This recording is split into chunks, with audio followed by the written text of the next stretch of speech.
તો આ તરફ ભાવનગરના બગદાણાના એક ગામનો પુલ ધરાશાયી થયો છે। આ પુલ કે જે લાંબા સમયથી જર્જરિત હતો અને ચોમાસાની શરૂઆતમાં આ પુલ ધરાશાયી થયો છે। ભાવનગરનો બગદાણાનું ગામ કે જ્યાં આ પુલ ધરાશાયી થયો, લાંબા સમયથી જર્જરિત હાલતમાં આ પુલ હતો અને ચોમાસાની ઋતુમાં આ પુલ ધરાશાયી થયો છે। તંત્ર દ્વારા કોઈ પણ જાતની મરામત કરવામાં નહોતી આવી, ત્યારે રાળગોન ગામનો આ પુલ કે જે ધરાશાયી થયો, લાંબા સમયથી જર્જરિત પુલ કે જે ચોમાસાની ઋતુમાં ધરાશાયી થઈ ગયો અને કોઈ પણ પ્રકારની મરામત નહોતી કરવામાં આવી, ધ્યાન નહોતું રાખવામાં આવ્યું તંત્ર દ્વારા, અને ત્યારબાદ આ પરિસ્થિતિ।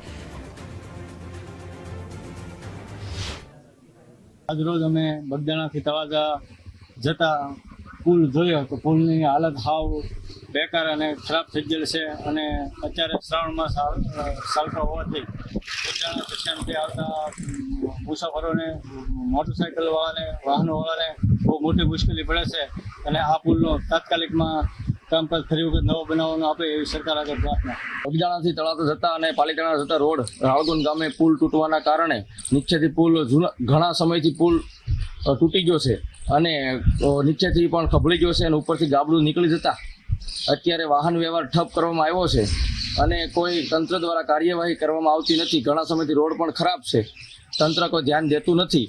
એના કારણે અત્યારે ચોમાસાની સિઝનના કારણે વરસાદ બહુ પડતા અને ઉપર રસ્તો બહુ ખરાબ થઈ ગયો છે, તો એને ડાયવર્ઝન અત્યારે ગામજનોએ દુધાણાથી આપવામાં આવ્યું છે અને શ્રાવણ માસના કારણે બગદાણા આવતા યાત્રિકોને ખૂબ જ નડતરરૂપ થાય છે અને યાત્રિકો પણ ઘણા બધા હેરાન થઈ રહ્યા છે। અને વધુ માહિતી મેળવીશું, સંવાદદાતા કૃણાલ આપણી સાથે જોડાયા છે। કૃણાલ, ભાવનગર બગદાણા પાસેનો આ પુલ ધરાશાયી થયો, શું કોઈ અધિકારીઓ ત્યાં પહોંચ્યા? હાલની શું પરિસ્થિતિ?